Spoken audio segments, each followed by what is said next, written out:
இயேசுவின் கடைசி வாரம். கடைசி ராபோஜனம். 2 நாளைக்கு பின்பு பஸ்கா பண்டிகை வருமென்றே அறிவீர்கள். அப்பொழுது மனுஷகுமாரன் சிலுவையில் அறையப்படுவதற்கு ஒப்பு கொடுக்கப்படுவார் என்றார். மத்தேயு 26:2. பெத்தானியாவில் நடைபெற்ற விருந்தும் திரளான ஜனக்கூட்டத்தாருடைய ஆரவாரத்தின் மத்தியில் நமது கர்த்தர் கழுதையின் மீது ஏறி வந்து பட்டணத்திற்குள் பிரவேசித்ததும் திரளான ஜனக்கூட்டத்தாருக்கு அவர் அநேகம் நாட்கள் ஆலயத்தில் பிரசங்கித்து வந்ததும் அவரிடத்தில் விசாரிக்கும்படிக்கு கிரேக்கர்கள் அவரிடத்தில் வந்ததுமான காரியங்கள் அனைத்தும் அவருடைய பிரபலம் அதிகரித்து வருவதை சுட்டி காட்டுகின்றதாய் இருக்கின்றது. இன்னுமாக தாம் சீக்கிரத்தில் பிரதான ஆசாரியர்களால் மரணத்திற்குள் ஒப்பு கொடுக்கப்படுவார் என்று ஆண்டவரால் கூறப்பட்ட வார்த்தைகளை முழுவதும் புரிந்து கொள்ள இயலாத சீசர்களோ எதிர்காலத்தை குறித்த ஆசை பற்றின எண்ணங்களினால் நிறைந்து காணப்பட்டனர். அதாவது கர்த்தரோடு கூட தாங்கள் அடையாளம் கண்டுகொள்ளப்படுவது குறித்தும் எவ்வாறு கர்த்தர் ராஜாவாக உயர்த்தப்படும் காரியமானது தங்களையும் அவரோடு கூட கனத்திற்கும் முதன்மை நிலைக்கும் கொண்டு வரும் என்பது குறித்தும் இப்படியாக அதிகப்படியான ஜனங்களுக்கு ஆசீர்வாதம் வழங்குவதற்கும் நன்மை செய்வதற்குமான விரும்பத்தக்க வாய்ப்பு தங்களுக்கு கிடைக்கும் என்பது குறித்ததுமான எதிர்காலம் குறித்த ஆசை பற்றின எண்ணங்களினால் நிறைந்து காணப்பட்டனர். நீசான் மாதம் 13ஆம் தேதியானது நமது கர்த்தரினால் அமைதியாக செலவழிக்கப்பட்டது மற்றும் அன்றைய நாளின் மாலை வேளையாகிய 14ஆம் தேதியின் ஆரம்பமானது பஸ்கா ராபோஜனம் மேல் வீட்டறையில் அனுசரிக்கப்படுவதற்கென நியமிக்கப்பட்டிருந்தது. கர்த்தருடைய அறிவுரையின்படி அப்போஸ்தலர்களில் சிலர் அனுசரிப்பிற்கான ஆயத்தங்களை முன்கூட்டியே செய்துவிட்டனர். மேலும் அவர்கள் அனைவரும் கூடி வந்திருக்கையில் ராபோஜனத்தின் போது அவர்கள் அமர வேண்டிய இடத்தை நியமிப்பதற்கு உபசரிப்பவர் எவரும் அங்கு இல்லாதபடியினால் தங்களது முதன்மை நிலை குறித்தும் ஆண்டவருக்கு அருகாமையில் உட்காருவதாகிய மிகுந்த கனமிக்க இடத்தின் விஷயத்தில் தங்களுக்கான உரிமைகள் குறித்தும் விவாதம் எழுப்பினதில் ஆச்சரியப்படுவதற்கு ஒன்றுமில்லை. இம்மாதிரியான காரியங்கள் தொடர்புடைய விஷயத்தில் நமது கர்த்தர் 2 முறை ஏற்கனவே சீசர்களை கடிந்து கொண்டு அவர்கள் சிறுபிள்ளைகளுக்கு இருப்பது போன்றதான சாந்தத்தின் ஆவியை வளர்த்து கொள்ளாதது வரையிலும் அவர்களால் ராஜ்யத்தில் பங்கடைய முடியாது என்று உறுதியும் படுத்தியுள்ளார். 1 வாரத்திற்கு முன்னதாகத்தான் எருசலேமுக்கு போய்கொண்டிருக்கும் போது ராஜ்யம் ஸ்தாபிக்கப்படுகையில் ஆண்டவருக்கு மிக அருகாமையில் ஒருவர் ஆண்டவருக்கு வலதுபுறத்திலும் மற்றொருவர் இடதுபுறத்திலும் உட்காரும்படிக்கு செய்யப்பட வேண்டுமென யாக்கோபும் யோவானும் வேண்டிக் கொண்டார்கள்.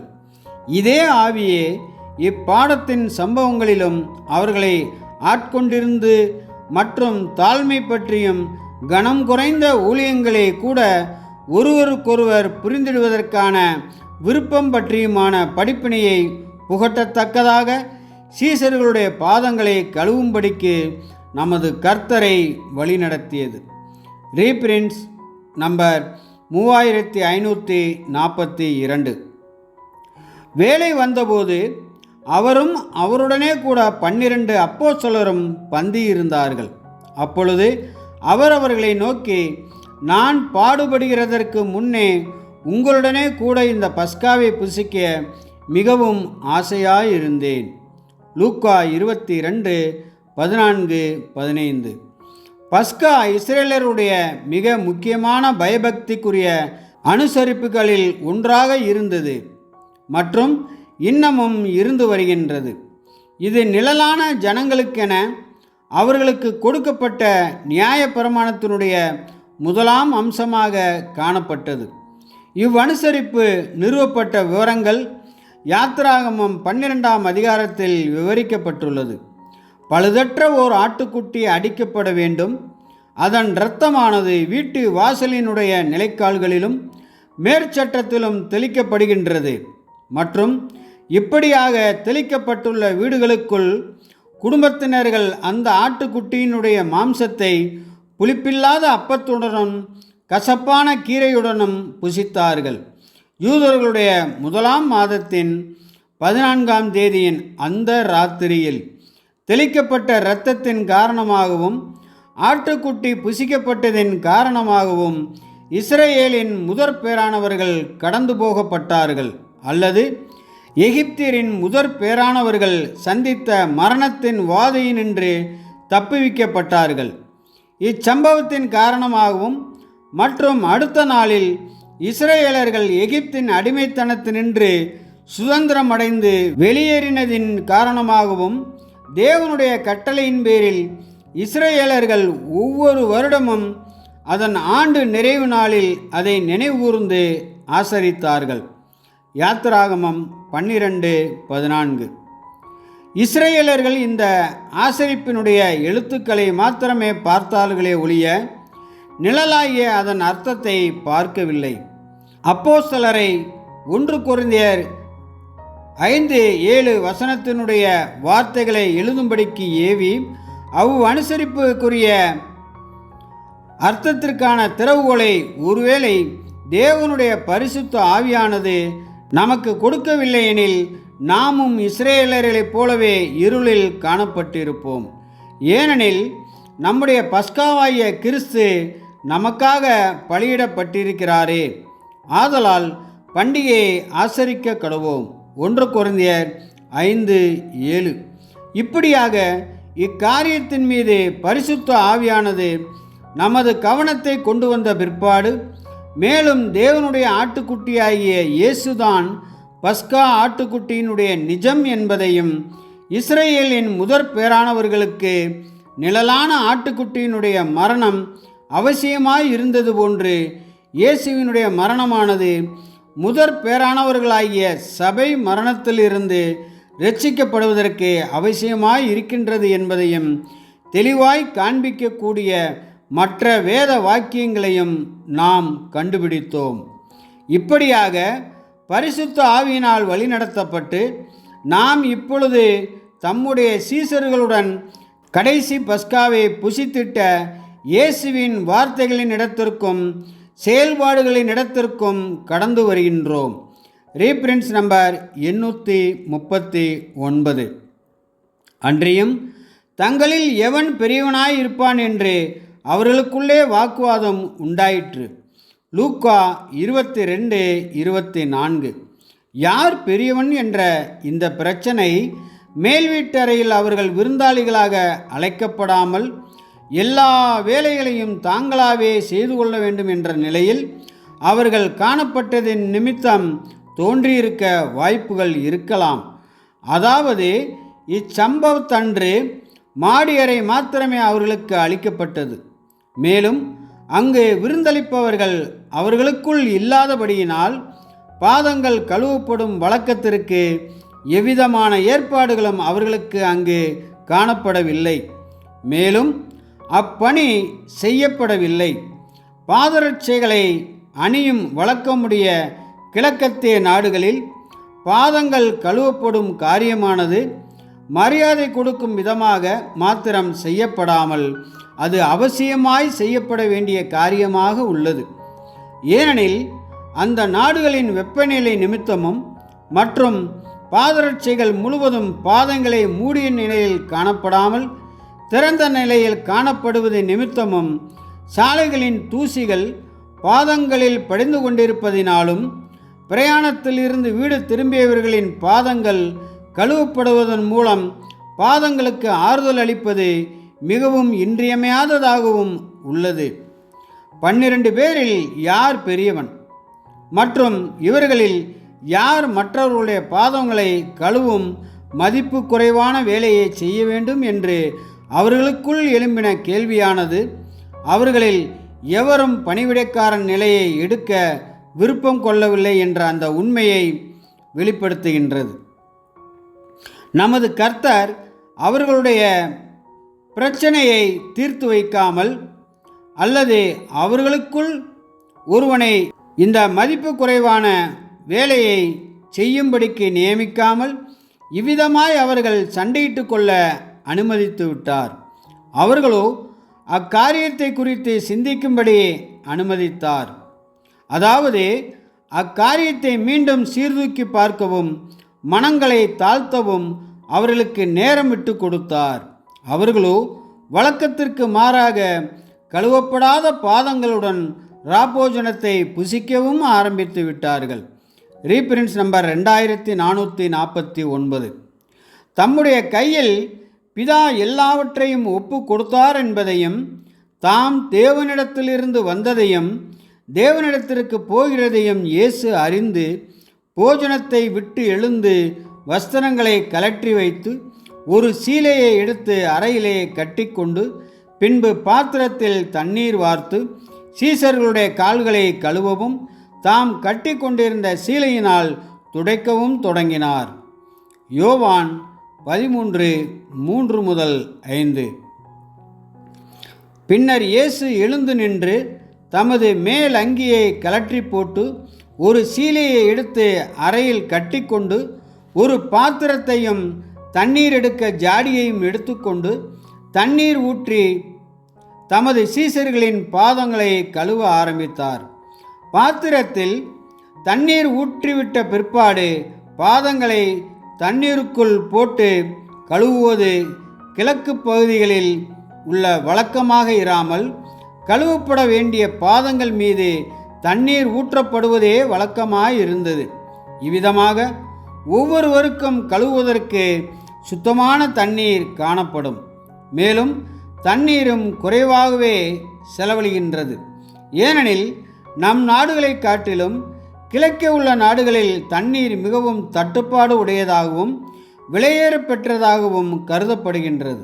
மேலும் நாம் பயன்படுத்தும் வழக்கத்தின்படியாக மேஜைகளும் இருக்கைகளும் அக்காலகட்டத்தில் கிழக்கு பகுதிகளில் காணப்படுவது இல்லை. அவர்களுடைய மேஜைகள் உயரம் குறைந்தவைகளாகவும் கிட்டத்தட்ட குதிரையின் பாதங்களில் அணியப்படும் லாடத்தினுடைய வடிவில் காணப்படும். மேலும் மேஜையில் இருப்பவர்கள் உண்மையில் மேஜையின் மீது பக்கவாட்டில் சாய்ந்து படுத்துக்கொள்வார்கள். அவர்களுடைய இடது முழங்கையானது தலையணை அல்லது திவான் மீது வைக்கப்பட்டிருக்கும். அவர்களுடைய தலை குதிரையில் ஆடம் போன்ற வடிவமுடைய மேஜையின் உள்பாகம் நோக்கி இருக்கும். இந்த உள்பக்கத்தில் உணவு வைப்பதற்கான இடமும் உள்ளே வந்து உணவை வைக்க பணியாளர்களுக்கு இடமும் காணப்படும். இவ்விதமாய் இருப்பதினால் பாதங்கள் வெளிநோக்கி காணப்படுவதினால் சாப்பிட்டு கொண்டிருக்கும் மற்றவருக்கு இடையூறு உண்டு பண்ணப்படாமலேயே பாதங்களை கழுவுவதற்கு பாதங்கள் பக்கம் எளிதில் செல்லலாம். பேதுருவின் பாதங்கள் பக்கம் வருவதற்கு முன்னதாகவே நமது கர்த்தர் சீசர்களில் அநேகருடைய பாதங்களை கழுவி முடித்துவிட்டார் என்பது உறுதியே. ஒருவரும் அவர் தங்கள் பாதங்களை கழுவுவதற்கு மறுப்பு தெரிவிக்கவில்லை. எனினும் இவ்விஷயத்தை குறித்து தாங்கள் சண்டையிட்டு கொண்டதையும் ஒருவருக்கொருவர் ஊழியம் செய்ய தாங்கள் விருப்பமின்றி காணப்பட்டதையும் அவர்கள் எண்ணினது நிமித்தம் அவமானமும் குழப்பமும் அவர்கள் முகங்களை கவ்விக்கொண்டிருந்திருக்க வேண்டும் என்பதில் ஐயமில்லை. ஆனால் பேதுருவின் தருணம் வந்தபோது பேதுரு மறுப்பு கூறினார். இப்படிப்பட்ட மதிப்பு குறைவான வேலையை நமது கர்த்தர் செய்ய அனுமதிப்பதா? ஒருபோதும் இல்லை என பேதுரு எண்ணினார். பேதுரு கர்த்தரை நோக்கி, ஆண்டவரே, நீர் என் கால்களை கழுவலாமா என்று கேட்டார். ஆனால் நமது கர்த்தரோ பேதுருவை கடிந்து கொள்வதற்கென கால் கழுவும் வேலையை நிறுத்தவில்லை. அதாவது இம்மாதிரியான சந்தர்ப்பங்களில் அவருடைய பின்னடியார்களில் சிலர் செய்ய நாடுவது போன்று பேதுருவுக்கு நன்கு திட்டு வசவு கொடுப்பதற்கும் முழுமையாக எல்லாவற்றையும் விவரிப்பதற்கும் அவர் அவ்வேளையை நிறுத்தவில்லை. மாறாக இவ்விஷயத்தை குறித்து பின்னர் விவரித்து கூறுவார் என்றும், ஒருவேளை தாம் பேதுருவின் கால்களை கழுவவில்லை என்றால் தம்மிடத்தில் பேதுருவுக்கு பங்கில்லை என்றும் கூறி மற்றவர்களுக்கு செய்வது போன்று பேதுருவுக்கு செய்வதை தொடர வேண்டும் என வற்புறுத்தினவராக மாத்திரம் காணப்பட்டார். பேதுருவின் நடவடிக்கையில் உள்ள அருமையான பெருந்தன்மையான பண்புகளால் நாம் கவரப்பட்டாலும் கவரப்படுகிற அளவை போன்றே அவருடைய சில பலவீனங்களையும் நாம் ஒப்புக்கொள்ள வேண்டியவர்களாய் இருக்கிறோம். மேலும் இதில் கர்த்தருடைய அனைத்து பின்னடியார்களையும் உற்சாகப்படுத்தும் படிப்பினையும் நாம் பார்க்கிறோம். அது என்னவெனில், நம்மிடத்தில் பலவீனங்களும் பூரணமற்ற தன்மைகளும் காணப்படும் போது அதே சமயம் பேதுருவிடம் காணப்பட்டது போன்று கர்த்தரிடத்தில் இருதயபூர்வமான உண்மையும் நம்மிடத்தில் காணப்படுமாயின் நாமும் பேதுரு போன்று திடன் கொண்டவர்களாக முன்னேறி செல்வதற்கு நாட வேண்டும். அதாவது ஜெயத்தின் மேல் ஜெயம் கொள்ளவும் இறுதியில் உண்மையுள்ளவர்களுக்கான பலனாகிய பரிசை பெற்றுக்கொள்ளவும் முன்னேறி செல்வதற்கு நாட வேண்டும். பாதங்கள் கழுவப்படுவதினால் வெளியாகும் அன்பையும் உண்டாகும் சௌகரியத்தையும் விட மிக ஆழமான அர்த்தங்கள் பாதங்கள் கழுவின விஷயங்களில் இருக்கின்றது எனவும், இவர்கள் மத்தியில் தாழ்மையின் ஆவி குறைவாய் இருப்பதை கடிந்து கொள்வதாக இருக்கின்றது எனவும் பேதுரு கற்றுக்கொண்டபோது தன்னுடைய பாதங்கள் மாத்திரமல்லாமல் தனது கைகளும் தனது சிரசும் கழுவப்பட வேண்டுமென விரும்பினார். பெருந்தன்மையான பேதுரு, தளர்வில்லாத ஊக்கமுடைய பேதுரு, ஆர்வமிக்க பேதுரு, மனப்பூர்வமாக காணப்படும் பேதுரு. ரீபரன்ஸ் 2449. அனைவருடைய பாதங்களை கழுவும் வேலையை முடித்த பிற்பாடு நமது ஆண்டவர் தம் மேலங்கியை மீண்டும் உடுத்தி கொண்டு ராபோஜனத்தில், இது பஸ்கா ராபோஜனமாகும், அப்பமும் திராட்சை ரசமும் உள்ள நினைவூறுதல் ராபோஜனமானது பிற்பாடு நிறுவப்பட்டது. பக்கவாட்டில் சாய்ந்த நிலையில் இருந்தார். நம்முடைய கர்த்தர் இப்பொழுது தம்முடைய வாய்ப்பை பயன்படுத்தி தாம் செய்த காரியத்தின் அர்த்தத்தை குறித்து அவர்களுக்கு விவரித்தார். இப்படிப்பட்ட மதிப்பு குறைவான வேலையை செய்தது நிமித்தம் தாம் போதகர் அல்லவென்றோ கர்த்தர் அல்லவென்றோ குறிப்பதில்லை என்று சுட்டி காட்டினார்.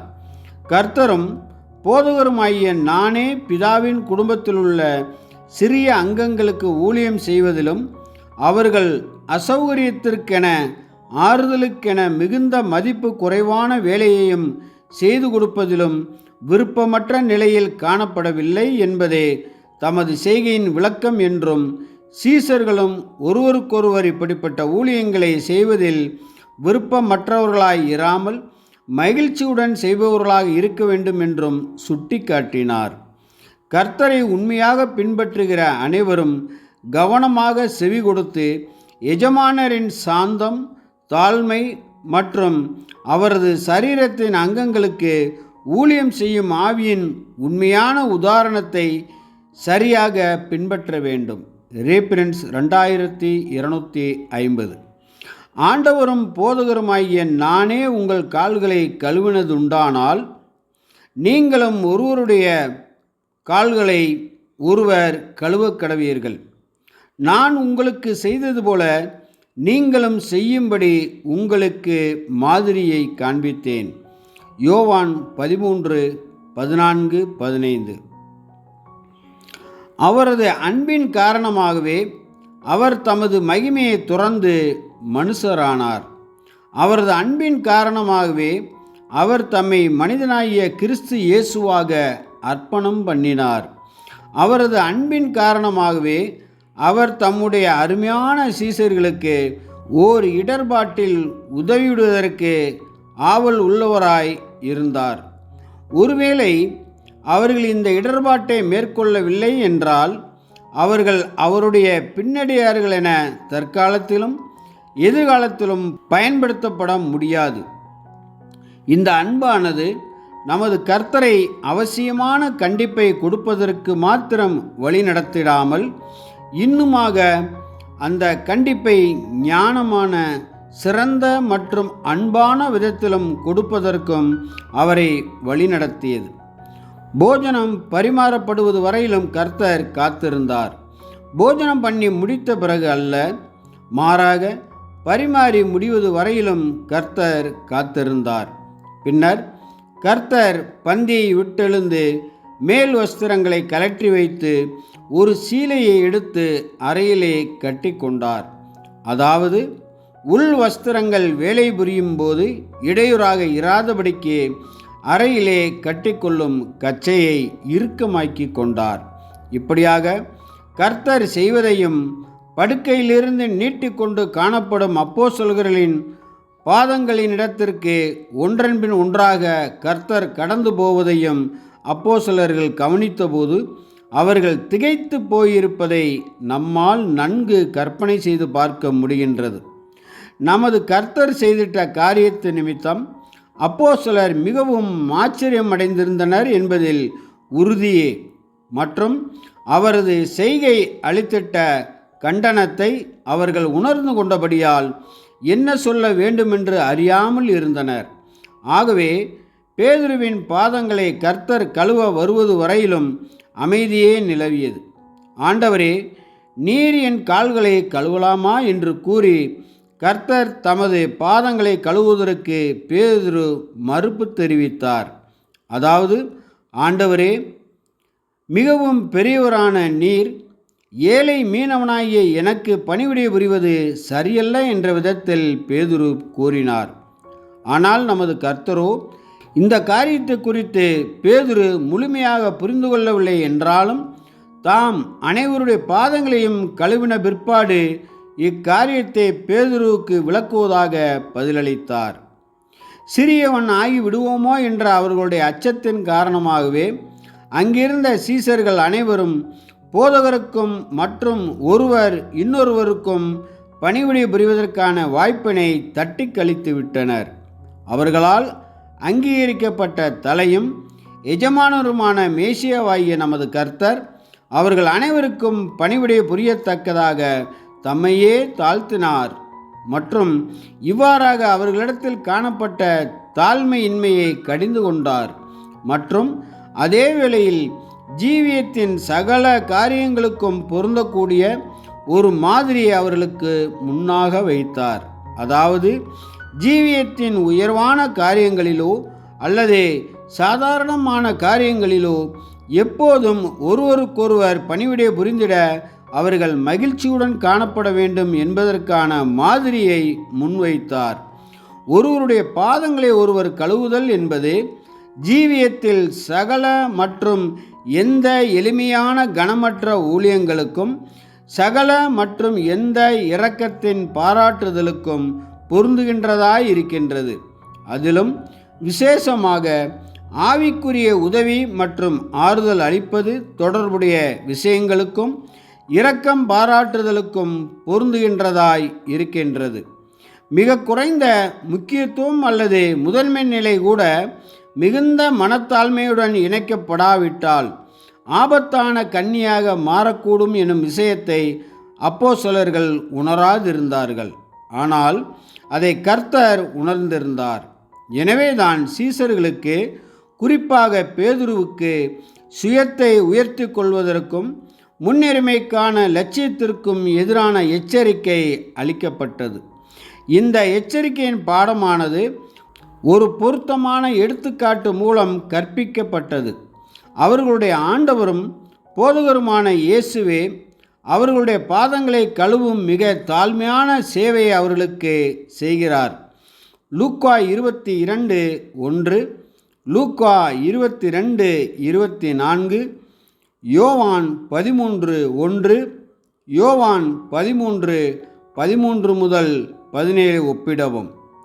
இந்த எடுத்துக்காட்டோடு தம்முடைய சீசர்களின் மனநிலை தேவ பக்தியற்ற உலகத்தின் குணாதிசயங்களிலிருந்து எவ்வளவு வித்தியாசப்பட்டு இருக்க வேண்டும் என்பதை காட்டும் அறிவுரை வார்த்தைகளையும் அவர் சேர்த்தார். ரீபிரின்ஸ் நம்பர் 3542, ரீபிரின்ஸ் நம்பர் 1987. மெய்யாகவே மெய்யாகவே நான் உங்களுக்கு சொல்லுகிறேன், ஊழியக்காரன் தன் எஜமானனிலும் பெரியவன் அல்ல, அனுப்பப்பட்டவன் தன்னை அனுப்பினவரிலும் பெரியவன் அல்ல. நீங்கள் இவைகளை அறிந்திருக்கிறபடியினால் இவைகளை செய்வீர்களானால் பாக்கியவான்களாய் இருப்பீர்கள். யோவான் 13:16-17.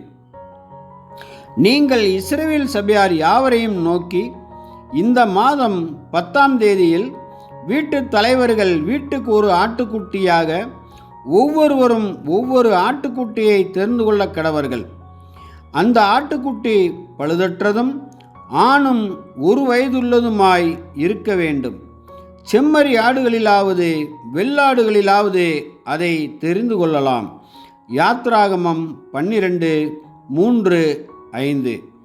இதோ உன் ராஜா வருகிறார் எனும் தீர்க்க தரிசனத்தை நிறைவேற்றும் வண்ணமாகவும் மற்றும் அதே வேளையில் பஸ்கா ஆட்டுக்குட்டியானது அடிக்கப்படுவதற்கு 5 நாட்களுக்கு முன்னதாக அது வீட்டிற்குள் சேர்த்து கொள்ளப்பட வேண்டும் என்ற பஸ்கா நிழலிலுள்ள அம்சத்தினை நிறைவேற்றும் வண்ணமாகவும் இயேசு தாம் சிலுவையில் அறையப்படுவதற்கு 5 நாட்களுக்கு முன்னதாக கழுதையின் மேல் ஏறி பட்டணத்திற்கு வந்தபோது தாம் ஏற்றுக்கொள்ளப்படத்தக்கதாக அல்லது நிராகரிக்கப்படத்தக்கதாக தம்மை ஜனங்களுக்கு முன்வைத்தார்.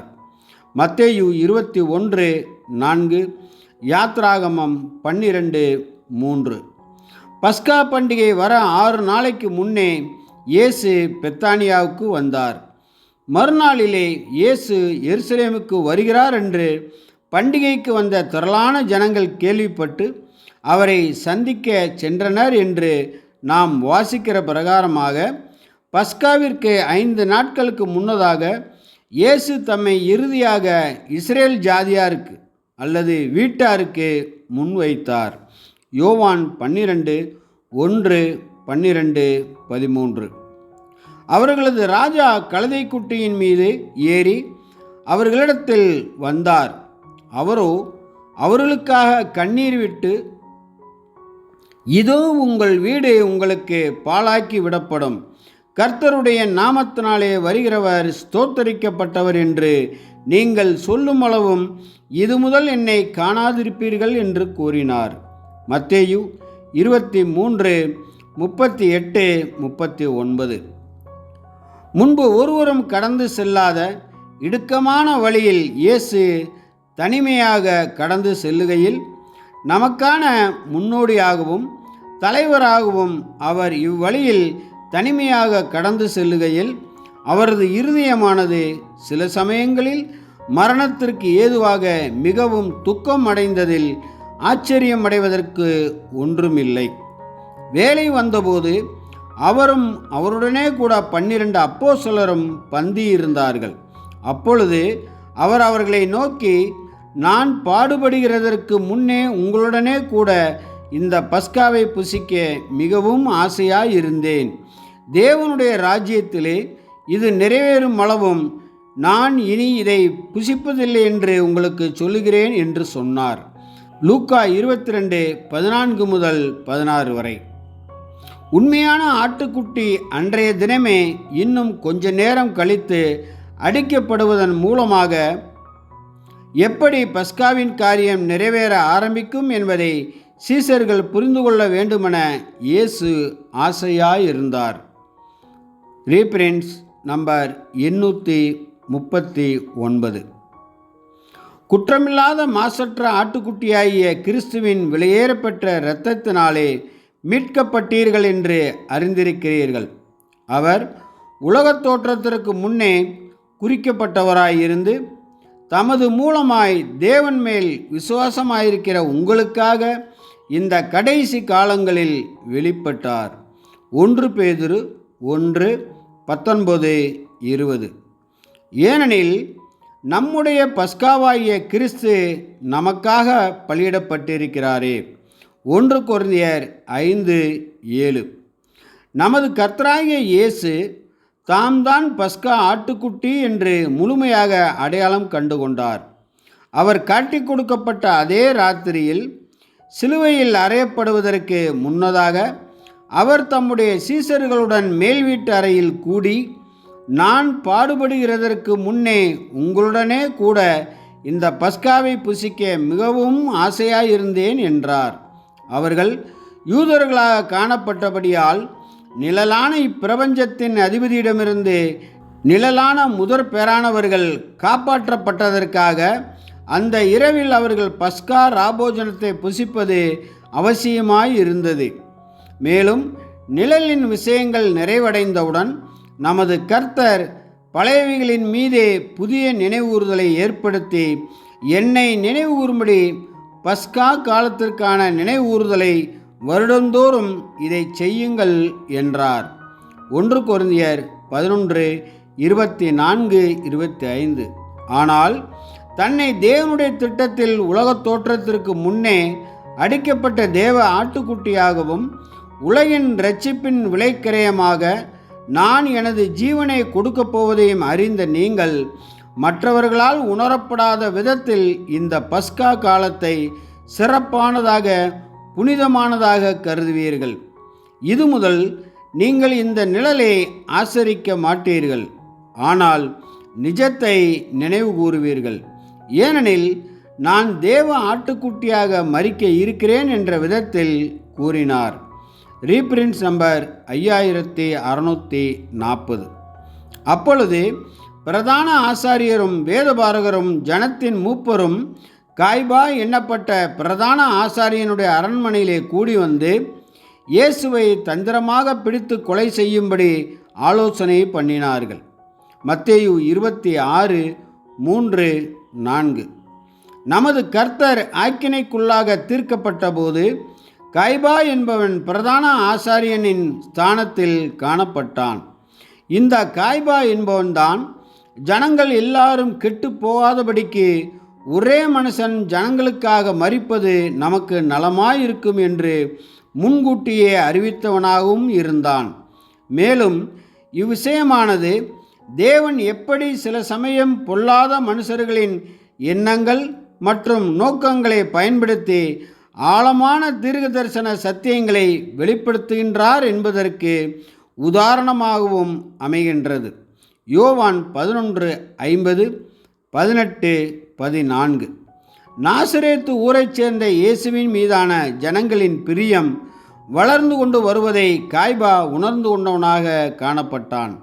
உபதேசத்திலும் சரி, வாதம் பண்ணுவதிலும் சரி, இயேசுவுக்கு முன்பு மிகவும் கற்றுத்தேர்ந்த பரிசேயர்களும் வேத பாரகர்களும் கூட நிகராக நிற்க முடியவில்லை என்றும் காய்பா உணர்ந்து கொண்டவனாக காணப்பட்டான்.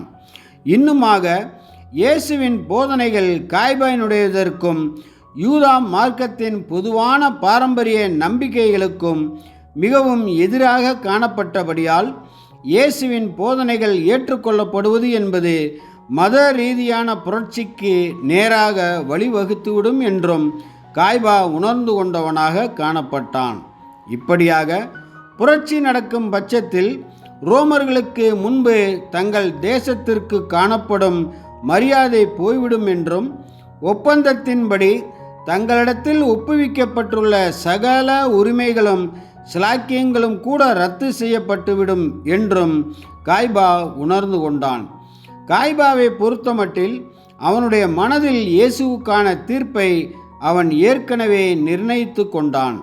மேலும் அதை செயல்படுத்த, அதாவது இயேசுவை கொலை செய்வதற்கான வாய்ப்பை மாத்திரம் வகை தேடி கொண்டிருந்தவனாக காணப்பட்டான். காய்பா வெளிவேசமாகவும் பெயரளவில் பயபக்தியுள்ள மனுஷனாக மதவாதியாகவும் இருந்தபடியினாலும் நீதிக்கு பிரதிநிதியாகவும் காணப்பட்டபடியினாலும் அவன் இயேசுவின் மரணத்தை, கொலையை நீதியின் செயல்பாடு எனும் தோற்றத்தில் பொது ஜனங்களின் நன்மைக்கு அவசியம் என காட்ட வேண்டிய கட்டாயத்தில் காணப்பட்டான். இயேசுவுக்கு எதிரான கூட்டத்தாருக்கு காய்பாவே கலகத் தலைவனாக இருந்திருக்க வேண்டும். காய்பாவும் அவனுடைய கூட்டத்தாருமே யூதாசிடம் பேரம் பேசினார்கள். இன்னுமாக ஜனங்களால் சூழப்படாமல் தனிமையில் இயேசு இரவில் காணப்படுகையில் அவரை கைது செய்யத்தக்கதாக யூதாசுடன் காய்பாவின் உடன் ஆசாரியர்களும் அவனுடைய அலுவலர்களும் அவனுடைய சேவகர்களுமே அனுப்பி வைக்கப்பட்டார்கள். இன்னுமாக காய்பாவின் கட்டளைப்படியே நமது கர்த்தர் அவனுடைய மாமனாகிய அண்ணாவிடம் முதலாவதாக கூட்டிச் செல்லப்பட்டிருக்க வேண்டும் என்றும் நாம் அனுமானிக்கின்றோம். காய்பாவின் மாமனாகிய அண்ணா என்பவன் யூதர்கள் மத்தியில் மிகுந்த செல்வாக்கையுடைய மனுஷனாக இருந்தான். இந்த அண்ணா என்பவன் காய்பா பிரதான ஆசாரியன் ஆகுவதற்கு முன்பு பிரதான ஆசாரியனாக காணப்பட்டான். இயேசு தம்முடைய மேசியாத்துவத்தை குறித்து தெரிவித்ததாக தன்னிச்சையாக சொல்லப்பட்டது என்பதில் ஐயமில்லை. சுவிசேஷ பதிவுகளை வைத்து பார்க்கும்போது பொது ஜனங்கள் மத்தியிலும் தம்முடைய தெரிந்து கொள்ளப்பட்ட 12 அப்போஸ்தலர்கள் மத்தியிலும் கூட அவர் தம்மை வெளிப்படையாக மேசியா என்று அறிவிக்கவும் இல்லை மற்றும் தம்முடைய வார்த்தைகளை மிகவும் காத்து அடக்கிக் கொண்டவராகவும் இருந்தார். பேதுருவோ முதலாவதாக நீர் ஜீவனுள்ள தேவனுடைய குமாரனாகிய கிறிஸ்து மேசியா என்று அறிக்கை பண்ணினார். அதற்கு இயேசு பேதுரு உண்மையை சொன்னார் என்றும் அப்படி சொல்வதற்கு பேதுரு பரிசுத்த ஆவியினால் வழிநடத்தப்பட்டுள்ளார் என்றும் ஒப்புக்கொள்ள மாத்திரமே செய்தார். ஆகவே மேசியா தொடர்பான விஷயத்தில் காய்பா சாட்சியாளர்களை தேடினபோது திருப்திகரமான சாட்சி அளிக்கக்கூடிய எவரையும் அவனால் கண்டுபிடிக்க இயலாமல் போயிற்று. முக்கியமான சாட்சி ஒன்றை தன்னால் கூற முடியும் என்று எண்ணி முன்வந்த ஒரு சாட்சியாளர் ஆலயம் தொடர்பான நமது கர்த்தருடைய வார்த்தைகளை தவறாக திரித்து சில காரியங்களை கூறினார். ஆனால் இந்த சாட்சியை உறுதி செய்து கொள்வதற்கு 2ஆம் சாட்சியாளரை அவர்கள் தேடினபோது 1ஆம் சாட்சியாளர் சொன்ன அதே காரியங்களை சாட்சியளிக்க நபர் இல்லாமல் போயிற்று. இப்படிப்பட்ட விசாரணைகளில் குறைந்தபட்சம் 2 சாட்சியாளர்கள் ஆகிலும் இருக்க வேண்டும் என்பது யூதர்களின் பிரமாணமாக இருந்தது. ரீப்ரின்ஸ் நம்பர் 2780. அவர்கள் போஜனம் பண்ணுகையில் அவர் உங்களில் ஒருவன் என்னை காட்டிக் கொடுப்பான் என்று மெய்யாகவே உங்களுக்கு சொல்லுகிறேன் என்றார். மத்தேயு 26:21. அவர்கள் ராபோஜனத்தின் போது காணப்படுகையில் மிகவும் துக்கம் கொண்டவராக இயேசு தம்மால் தெரிந்து கொள்ளப்பட்ட 12 பேரில் ஒருவன்தான் தம்மை காட்டிக் கொடுப்பான் என்றும் இப்படியாக தம்முடைய மரணத்திற்கு துணை கருவியாக ஆகப் போகிறான் என்றும் விவரித்தார். அதாவது இதே ராபோஜனத்தில், இதே அப்பத்தில், இதே சுடப்பட்ட ஆட்டுக்குட்டியின் மாம்சத்தில் தம்முடன் கூட புசிக்கிறவனும் தம்முடன் கூட தாளத்தில் கையிடுகிறவனே தம்மை காட்டிக் கொடுத்து தம்முடைய மரணத்திற்கு துணையாக போகிறான் என்று விவரித்தார். இவைகள் அனைத்தும் எழுதப்பட்டிருந்தாலும் தெய்வீக திட்டம் தொடர்பான எந்த காரியங்களிலும் எவ்விதமான மாற்றமில்லாமல் இருந்தாலும் இப்படியாக தம்மை காட்டிக் கொடுத்து தம்முடைய மரணத்திற்கு துணையாகிறது என்பது தோழமையின் மிக மோசமான மீறலை குறிக்கின்றதாயிருக்கும். அதாவது எண்ணுவதற்கே வேதனையாக இருக்கும் என்று சுட்டி காட்டினார். காட்டிக் கொடுக்கப்படாமலேயே அவர் அதிகாரிகளால் கைது செய்யப்படுவதாய் இருந்தாலும் அல்லது முன்பின் தெரியாத நபர் மூலமாக அல்லது ஒரு சீசன் வாயிலாகவோ அவர் காட்டிக் கொடுக்கப்பட்டு அதிகாரிகளால் கைது செய்யப்படுவதாய் இருந்தாலும் இதே கர்த்தருடைய நோக்கம் மற்றும் அர்ப்பணிப்பை பொறுத்தமட்டில் அவருக்கு ஒன்றும் வித்தியாசமாக காணப்பட போவது இல்லை. அதாவது இது தெய்வீக ஏற்பாட்டில் எந்தவிதமான மாற்றத்தையும் ஏற்படுத்தப் போவதில்லை. எனினும் அவரை காட்டிக் கொடுப்பவர் அவருடைய உயிர் நண்பனாகவும் சீசனாகவும் இருப்பதுதான் மிகுந்த துக்கத்திற்கான காரணமாகும். இதை நமது கர்த்தர் கூறினபோது அவர் ஆவியில் கலங்கினதாக உணர்வினை வெளிப்படுத்தினதாக யோவான் நமக்கு தெரிவிக்கின்றார். தம்முடைய மரணம் தொடர்புடையதான உண்மைகளையும் விவரங்களையும் அவர் முன்னமே அறிந்திருந்தபடியால் அவர் காட்டிக் கொடுக்கப்படுகிற காரியமானது அவரது இந்த மன உணர்விற்கு காரணமாய் இருந்திருக்காது என்பதில் நமக்கு நிச்சயமே. அவரது துக்கத்திற்கான காரணமானது தம்மால் மிகவும் பரிவோடு காக்கப்பட்டவர்களிலும் பராமரிக்கப்பட்டவர்களிலும் ஒருவன் இப்பொழுது நன்றியற்றவனாகவும் பரிசுத்தமற்றவனாகவும் போவது குறித்த சிந்தனையே ஆகும் என நாம் நியாயமாய் அனுமானிக்கின்றோம். அவரது துக்கம் யூதாசுக்காகவே என்பது உறுதியே. ரீப்ரின்ஸ் நம்பர் 2771, ரீப்ரின்ஸ் நம்பர் 3363. என் பிராண சிநேகிதனும் நான் நம்பினவனும் என் அப்பம் புசித்தவனுமாகிய மனுஷனும் என் மேல் தன் குதிகாலை தூக்கினான். சங்கீதம் 41:9. அப்பொழுது அவர்கள் மிகவும் துக்கமடைந்து அவரை நோக்கி, ஆண்டவரே, நானோ நானோ என்று ஒவ்வொருவராய் கேட்கத் தொடங்கினார்கள். மத்தேயு 26:22. இப்படிப்பட்ட யூதாசை போன்று ஒரு குணத்தை வெறுத்து இழிவாய் கருதி அருவருப்பாக கருதி இதற்கு எதிர்மாறாக நம்மால் முடிந்த மட்டும் நம்முடைய குணலட்சணங்களை கொண்டிருக்கிற நாடுகின்ற அதே வேளையில் யூதாசை போன்று கர்த்தரை அன்பு கூறுகிறேன் என்று கூறியும் அவரை விற்று போட்டு காட்டிக் கொடுக்கின்ற இதே மாதிரியான குற்றத்தை குறைந்த அளவில் புரிகின்றவர்கள் அநேகர் கர்த்தருடைய சீசர்கள் மத்தியில் காணப்படுவார்கள் என்ற உண்மையையும் நாம் பார்க்க தவறிவிடக்கூடாது. இந்த தவறு சொல்லர்த்தமான விதத்தில் இன்றே செய்யப்பட முடியாது என்பது உண்மைதான். எனினும் இதன் ஆவியை அவ்வப்போது பார்க்கலாம் என்பதை வேதனையுடன் நாம் தெரிவிக்கின்றோம். யூதாஸ் காணப்பட்டது போன்று இயேசுவை உண்மையாய் விசுவாசிக்கின்ற சிலர், அவருடைய பின்னடியார்கள் என தங்களை அர்ப்பணம் பண்ணியுள்ள சிலர், அவருடைய சத்தியத்தின் ஊழியத்தில் தங்களை ஈடுபடுத்தியுள்ள சிலர், ஒரு பானை கூழுக்காக, அதாவது இந்த தற்கால ஜீவியத்திற்கான நன்மைகளுக்காக, சம்பளத்திற்காக, சமுதாயத்தின் நஷ்டத்திற்காக, மனுஷர் மத்தியிலான கனத்திற்காக, பிரபலம் அடைவதற்காக, பட்டங்களை பெற்றுக்கொள்வதற்காக கர்த்தரை விற்று போடுவதற்கே விரும்புகின்றனர்.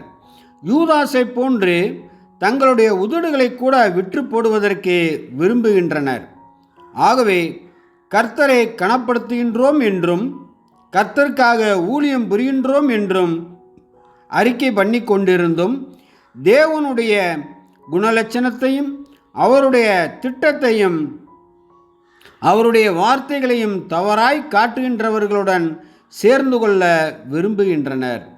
கர்த்தரை கொலை செய்ய நாடுபவர்களுடன் சேர்ந்து கலிகூற விரும்புகின்றனர். ராபோஜனத்தின் போது ஆண்டவரே நானோ என்று எழுதப்பட்ட கேள்வியை ஒவ்வொருவரும் தனக்குத்தானே கேட்டுக்கொள்வது எவ்வளவு நலமாயிருக்கும். இன்னுமாக எவனும் தன்னைத்தான் மன்னித்து கொள்ளும் விஷயத்தில் மிகவும் துரிதமாய் இல்லாமல் இருப்பானாக.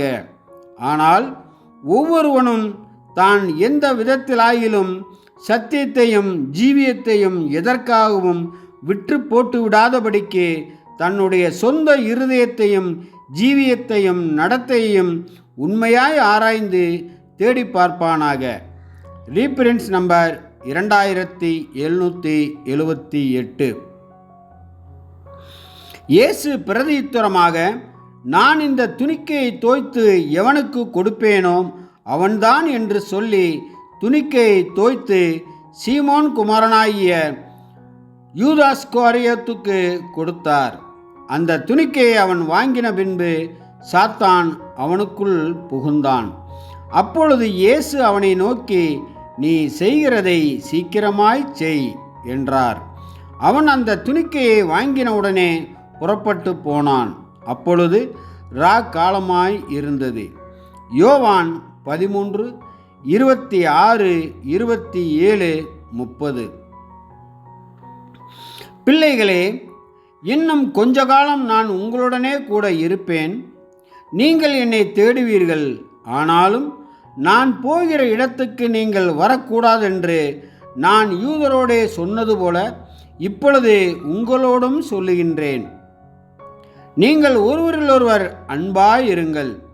நான் உங்களில் அன்பாயிருந்தது போல நீங்களும் ஒருவரிலொருவர் அன்பாயிருங்கள் என்கிற புதியதான கட்டளையை உங்களுக்கு கொடுக்கிறேன். யோவான் 13:33-34. தேவதூதர்களுக்கும் மனுக்குலத்திற்கும் கிறிஸ்தவர்களுக்கும் பொருந்தக்கூடிய நியாயப்பிரமாணத்தின் ஆவியை பற்றி பேசுகையில் இயேசு அதை 2 கட்டளைகளில் சுருக்கமாக விளக்கினார். அவற்றில் முதலாவது, உன் தேவனாகிய கர்த்தரிடத்தில் உன் முழு இருதயத்தோடும் முழு மனதோடும் முழு பலத்தோடும் அன்பு கூர்வாயாக. இரண்டாவது, உன்னிடத்தில் நீ அன்பு கூறுவது போல பிறனிடத்திலும் அன்பு கூர்வாயாக என்பதாகும். நீதிக்கு தேவையான அனைத்தையும் இயேசுவால் வகைப்படுத்தப்பட்ட இந்த 2 கட்டளைகள் உட்கொண்டிருப்பதாக முதலில் தோன்றும். உண்மையில் அப்படியாகவே இருந்தன. இந்த 2 கட்டளைகளில் உள்ளதை தவிர நீதிக்கு வேறொன்றும் தேவையில்லை. பிறகு ஏன் இயேசு தெய்வீக சட்டம் கோரும் எதற்கும் மேலான மற்றொரு புதிய 3வது கட்டளையை கொடுத்தார்?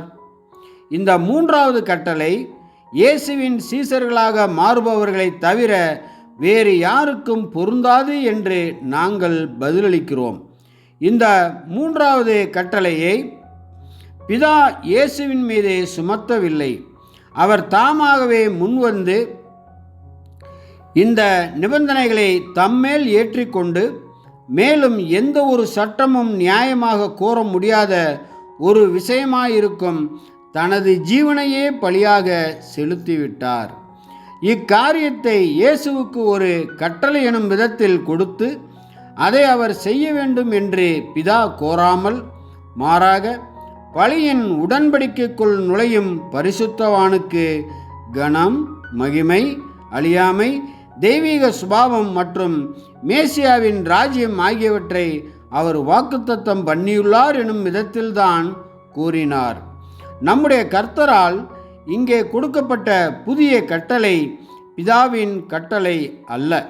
மாறாக கிறிஸ்துவின் பள்ளியில் நுழைந்து அபிஷேகிக்கப்பட்டவர்களின் உறுப்பினர்களாக, அதாவது புதிய யுகத்தின் மத்தியஸ்தரின், தீர்க்கதரிசியின், ஆசாரியரின் மற்றும் ராஜாவின் அங்கங்களாக ஆக விரும்பும் அனைவருக்கும் நமது தலை மற்றும் போதகரின் கட்டளை. நீதி இந்த புதிய கட்டளையை வழங்க முடியாது. நீதி கட்டளையிடக்கூடிய அனைத்தும் இஸ்ரேலுக்கு கொடுக்கப்பட்ட நியாயப்பிரமாணத்திலேயே வெளிப்படுத்தப்பட்டுள்ளன.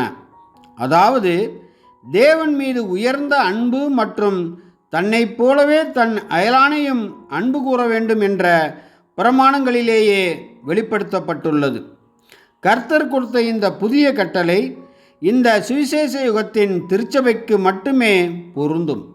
உண்மையில் இது என்னவென்றால், நீங்கள் என்னுடைய சீசர்களாக இருந்தால் என்னுடைய சிங்காசனத்தையும் மகிமையையும் அழியாமையையும் நீங்கள் பகிர்ந்து கொள்ள விரும்பினால் உங்களிடம் என்னுடைய ஆவி இருக்க வேண்டும்.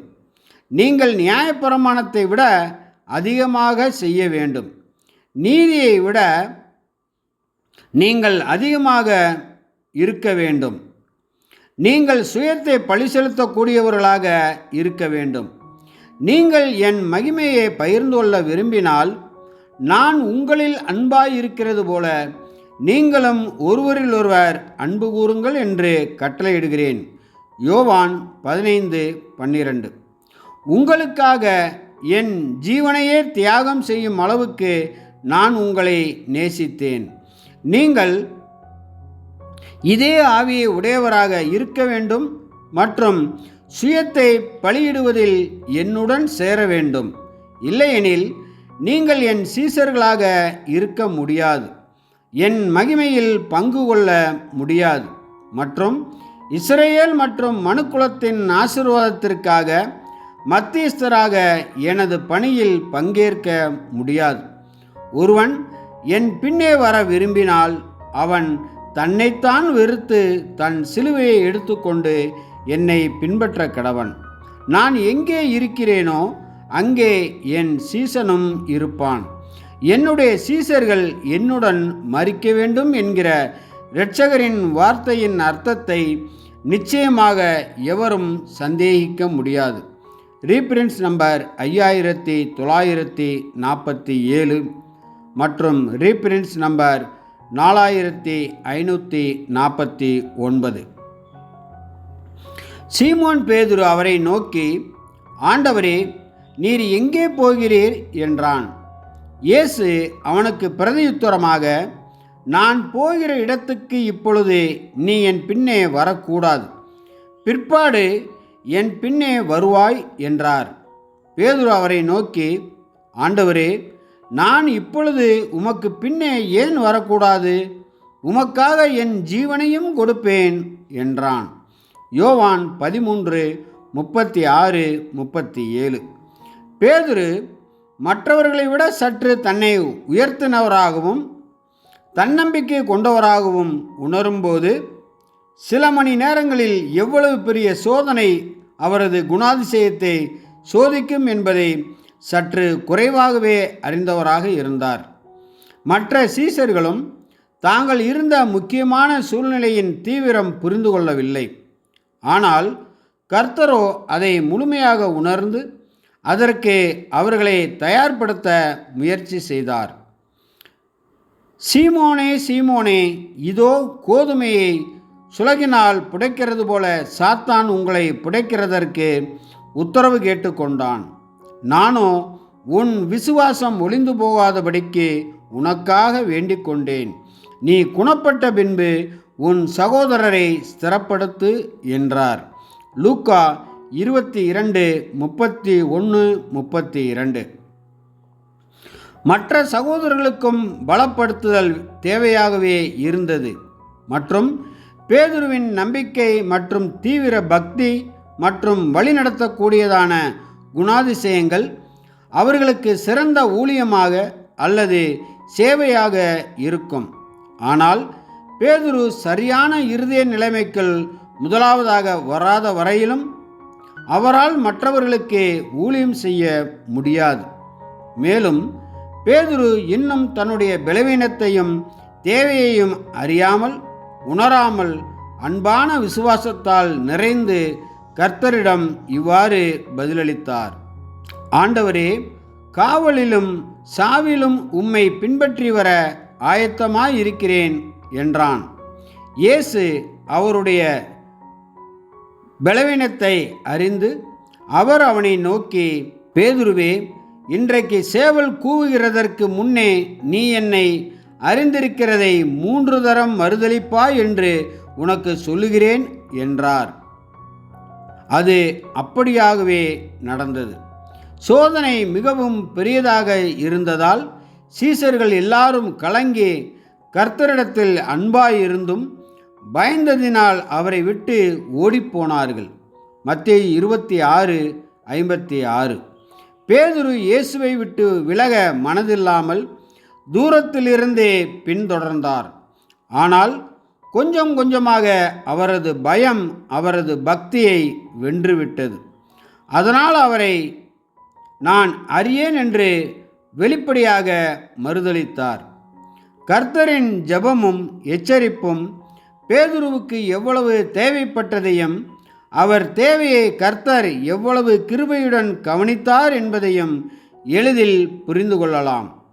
பேதுருவின் பிழையும் அவரது தேவையும் மட்டுமல்லாமல் அனைத்து சீசர்களின் தேவைகளையும் நாம் இவ்வாறு சிந்திக்கும்போது நமது சொந்த தேவைகளை மறந்துவிடக்கூடாது. ஏனெனில் நாமும் இதே போன்ற உணர்ச்சிகளை கொண்ட மனிதர்களே. சிறிய உயர்வு, ஒரு சிறிய வெற்றி, சிறிய பாராட்டு அல்லது முன்னுரிமை கூட இருதயத்தில் தற்பெருமையை வளர்க்கும் வாய்ப்பாக மாறிவிடுகிறது. இதுவே பிறருக்கு தகுதியற்ற தற்பெருமை, பூரிப்பு மற்றும் சுய உயர்வாக மற்றவர்களுக்கு வெளிப்படுகிறது. உன் வலதுகை செய்வதை உனது இடதுகை அறியாதே என்ற ஏவப்பட்ட போதனையை எப்போதும் நினைவில் வைத்து கொண்டு ஜெபத்தின் மூலம் தாழ்மையான மற்றும் நிதானமான சிந்தனையை வளர்ப்பதின் மூலமும் இப்போக்குகளுக்கு எதிராக நம்மை காக்க வேண்டும். மேலும் அப்போஸ்தலர்களுடன் சேர்ந்து நம்முடைய மகிழ்ச்சி இதுவாக இருக்கட்டும். மாம்சத்திற்கேற்ற ஞானத்தோடே நடவாமல், சுயத்தின் மேல் சார்ந்து தனக்குத்தானே பாராட்டை தேடுகிற இந்த உலகத்தின் ஞானம், தேவனுடைய கிருபையினால் நாங்கள் உலகத்திலேயும் விசேஷமாக உங்களிடத்திலேயும் கபடமில்லாமல் திவ்ய உண்மையோடே நடந்தோம் என்று எங்கள் மனது எங்களுக்கு சொல்லும் சாட்சியே எங்கள் புகழ்ச்சியாய் இருக்கிறது. 2 கொரிந்தியர் 1:12, ரீபிரிண்ட்ஸ் நம்பர் 1987. அப்பொழுது இயேசு அவர்களை நோக்கி, மேய்ப்பனை வெட்டுவேன், மந்தையின் ஆடுகள் சிதறடிக்கப்படும் என்று எழுதியிருக்கிறபடி இந்த ராத்திரியிலே நீங்கள் எல்லாரும் என் நிமித்தம் இடறல் அடைவீர்கள். மத்தேயு 26:31. அவர்கள் போஜனம் பண்ணுகையில் இயேசு அப்பத்தை எடுத்து ஆசீர்வதித்து அதை பிட்டு சீசர்களுக்கு கொடுத்து, நீங்கள் வாங்கி புசியுங்கள், இது என்னுடைய சரீரமாயிருக்கிறது என்றார். மத்தேயு 26:26. வழக்கமான யூதருடைய பஸ்கா ராபோஜனம் முடிவடைந்த பிற்பாடே மீதியிருந்த புளிப்பில்லாத அப்பத்தில் சிலவற்றை எடுத்து ஸ்தோத்திரம் பண்ணி அதை பிட்டு தம்முடைய சீசர்களிடத்தில் கொடுத்து கூறினதாவது, வாங்கி புசியுங்கள், இது உங்களுக்காக பிற்கப்படுகிற என்னுடைய சரீரமாயிருக்கிறது. என்னை நினைவு கூறும்படி இதை செய்யுங்கள். மத்தேயு 26:26, மார்க்கு 14:22, லூக்கா 22:19. நமது கர்த்தருடைய வார்த்தைகளை அதற்கே உரிய எளிமையிலும் தெளிவிலும் பார்க்கும்போது அதன் பாடங்கள் எத்தனை அருமையாயிருக்கின்றது. புளிப்பில்லாத தூய அப்பமானது இந்த நினைவூர்தலின் போது நாம் புசித்து நித்திய ஜீவனை அடைவதற்கு ஏதுவாக பரலோகத்திலிருந்து இறங்கி வந்ததான அப்பம் நமது கர்த்தரை அடையாளப்படுத்துகின்றதாய் இருக்கின்றது. அடுத்த கருத்து என்னவெனில், பரலோகத்திலிருந்து அருளப்பட்டதான இந்த அப்பமானது நம்முடையதாக்கி கொள்ளப்படுவதற்கென பிற்கப்பட வேண்டும். ஆகையால் நமது கர்த்தர் பரலோகத்திலிருந்து அப்பமாக இறங்கி வருவது மாத்திரமல்லாமல் அவர் மரணத்தில் பிற்கப்பட வேண்டியதும் நம்முடைய பாவங்களுக்காக பழி செலுத்தப்படுவதும் அவசியமாய் உள்ளது என்று நாம் பார்க்கின்றோம். அவர் பிற்கப்பட்டால்தான் நாம் அவரது புண்ணியத்தினை நம்முடையதாக்கி கொண்டு நித்திய ஜீவனை அனுபவிக்க முடியும். 1000 வருட யுகத்தின் போது உலகமானது கிரியையினாலும் கீழ்ப்படியினாலும் நீதிமானாக்கப்படுவதற்கு முன்னதாக இந்த சுவிசேஷ யுகத்தின் போது சபையை விசுவாசித்தால் நீதிமான்கள் ஆக்குவதில் உள்ள தேவனுடைய நோக்கமானது இப்பொழுது காண்கிறவர்களும் கேட்கிறவர்களும் மனிதனுக்காக அன்பானது ஏறெடுத்துள்ளதான மாபெரும் பலியை இப்பொழுது உணர்ந்து கொள்வர்களுமான இந்த வகுப்பார் தங்கள் சரீரங்களை ஜீவ பலியாக ஒப்பு கொடுப்பதற்கும் மற்றும் இவ்விதமாக கர்த்தர் இயேசுவோடு கூட அவரது சரீரத்தின் அங்கத்தினர்கள் என அவரது பலியில் பங்கடைவதற்கும் அனுமதிக்கப்படுவதற்கே ஆகும். நினைவூறுதலுக்கான இந்த ஆழமான மற்றும் கூடுதலான அர்த்தத்தினை அவர் வெளிப்படையாக குறிப்பிடவில்லை. இது இன்னும் அநேக காரியங்களை நான் உங்களுக்கு சொல்ல வேண்டியதாய் இருக்கிறது. அவைகளை நீங்கள் இப்பொழுது தாங்க மாட்டீர்கள். சத்திய ஆவியாகி அவர் வரும்போது சகல சத்தியத்திற்குள்ளும் உங்களை நடத்துவார். அவர் வரப்போகிற காரியங்களை உங்களுக்கு அறிவிப்பார் என்று அவர் குறிப்பிட்டவைகளில் ஒன்றாயிருக்கும் என்பதில் ஐயமில்லை. யோவான் 16:12-13. சத்தியத்தின் ஆவியானது அப்போஸ்தலனாகிய பவுல் வாயிலாக பேசி நினைவு கூறுதலின் இந்த 2ஆம் மற்றும் உயர்வான அர்த்தத்தினை தெளிவாய் விவரிக்கின்றது. ஏனெனில் அர்ப்பணித்துள்ள சபைக்கு அவர் எழுதுகையில் அவர் கடவுளை போற்றி திருவிருந்த கிண்ணத்திலிருந்து பருகுகிறோமே, அது கிறிஸ்துவின் இரத்தத்தில் பங்கு கொள்ளுதல் அல்லவா? அப்பத்தை பிட்டு உண்ணுகிறோமே, அது கிறிஸ்துவின் உடலில் பங்கு கொள்ளுதல் அல்லவா? 1 கொரிந்தியர் 10:16 திருவிவிலியம்.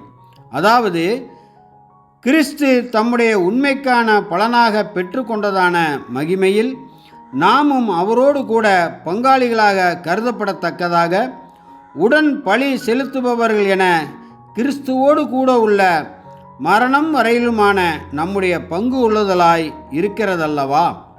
ஏனெனில் அநேகரான நாம் ஒரே அப்பமும் ஒரே சரீரமாய் இருக்கிறோம் என்று கூறுகின்றார். 1 கொரிந்தியர் 10:16-17. ரீபிரின்ஸ் நம்பர் 3526 மற்றும் ரீபிரின்ஸ் நம்பர் 2771. இந்த ஈர்க்கக்கூடிய கட்டளையினுடைய 2 கண்ணோட்டங்களும் மிகவும் முக்கியமானவைகளாகும். நமது கர்த்தருடைய பலியின் மூலமான நமது நீதிமானாக்கப்படுதலை நாம் முதலாவதாக பார்ப்பது அவசியமாய் இருக்கின்றது. முழு கிறிஸ்து தெய்வீக கண்ணோட்டத்தின்படி இயேசுவை தலையாக பெற்றுள்ளதான அநேக அங்கத்தினர்களையுடைய ஒரு சரீரமாக இருக்கின்றது என்றும், இந்த சபை முழுவதும் பிற்கப்பட வேண்டும் என்றும், அதன் அங்கத்தினர்கள் ஒவ்வொருவரும் கர்த்தர் இயேசுவின் சாயலாக வேண்டும் என்றும், மற்றும் அவரது பலியின் அடிச்சுவடுகளில் நடக்க வேண்டும் என்றும் நாம் உணர்ந்து கொள்வதும் ஏற்ற காரியமாய் இருக்கின்றது. 1 கொரிந்தியர் 12:12-14 வரை. ரீபிரின்ஸ் நம்பர் 2771. பின்பு பாத்திரத்தையும் எடுத்து ஸ்தோத்திரம் பண்ணி அவர்களுக்கு கொடுத்து, நீங்கள் எல்லாரும் இதிலே பானம் பண்ணுங்கள். இது பாவ மன்னிப்பு உண்டாகும்படி அநேகருக்காக சிந்தப்படுகிற புது உடன்படிக்கைக்குரிய என்னுடைய இரத்தமாயிருக்கிறது. மத்தேயு 26:27-28.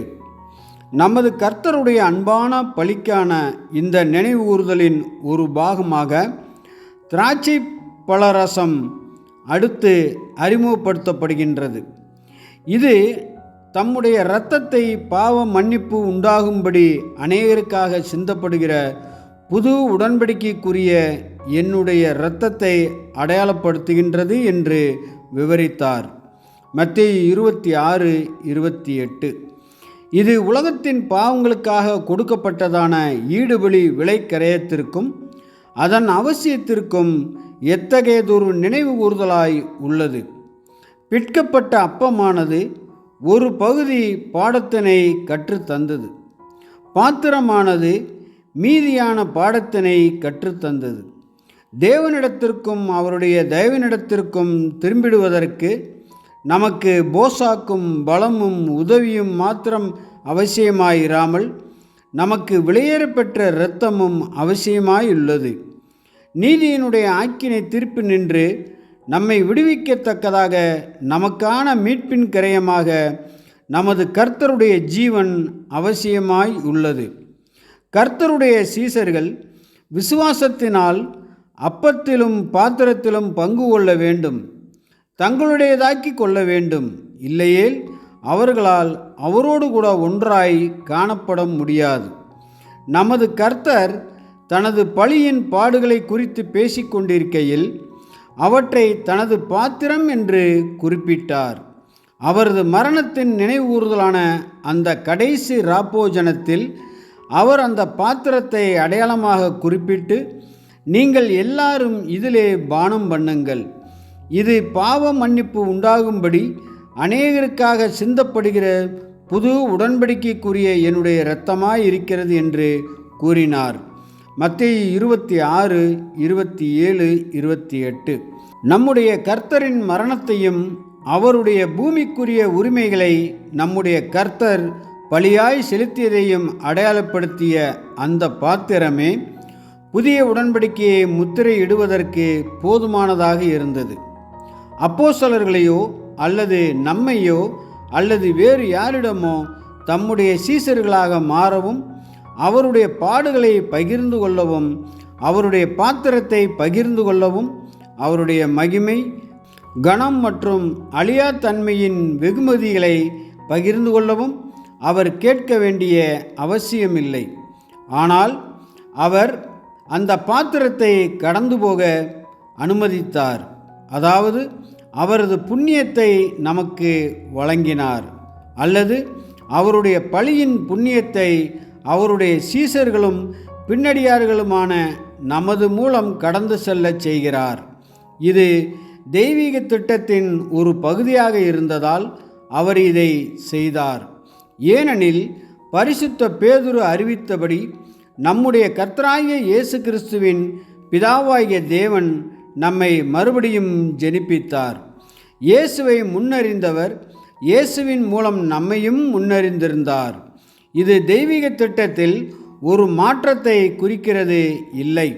இந்த நிகழ்காலத்தின் துன்பங்களிலும் அதை தொடர்ந்து வரும் மகிமையிலும் நாம் கிறிஸ்துவின் உடன் சுதந்திரர்களாக ஆக்கப்பட வேண்டும் என்பது முற்காலம் வரை அறியப்படாத ஒரு இரகசியமாக இருந்ததினால் இக்காரியம் நமக்கு ஆச்சரியமாக இருந்தது. ரீப்ரின்ஸ் நம்பர் 3526, ரீப்ரின்ஸ் நம்பர் 4453. போஜனம் பண்ணின பின்பு அவர் அந்தப்படியே பாத்திரத்தையும் எடுத்து, இந்த பாத்திரம் என் இரத்தத்தினால் ஆகிய புதிய உடன்படிக்கையாயிருக்கிறது. நீங்கள் இதை பானம் பண்ணும் போதெல்லாம் என்னை நினைவு கூறும்படி இதை செய்யுங்கள் என்றார். 1 கொரிந்தியர் 11:25. அப்போஸ்தலர் போதெல்லாம் என்ற சொல்லை எப்போதெல்லாம் என்ற பொருளில் பயன்படுத்துகிறார். எப்போதெல்லாம் நீங்கள் இதை செய்கின்றீர்களோ எனும் வார்த்தைகள் எதை பற்றி குறிப்பிடுகின்றது என்பதை அறிய நம்முடைய கவனத்தை அதன் வசன பின்னணிக்கு கொண்டு செல்கிறது. அவ்விடத்தில் பவுல் நமது கர்த்தர் தாம் காட்டிக் கொடுக்கப்பட்ட அன்று இராத்திரியிலே என்று குறிப்பிடுகின்றார். மற்றும் அப்போது அங்கு நமது கர்த்தரினால் தமக்கான நினைவூறுதல்களாகவும் யூதர்களால் புசிக்கப்பட்டதான நிழலான பஸ்காவின் இடத்தில் இடம்பெறுகின்றதாகவும் அப்பத்தையும் திராட்சை ரசத்தையும் நிறுவினார் என்றும் குறிப்பிடுகின்றார்.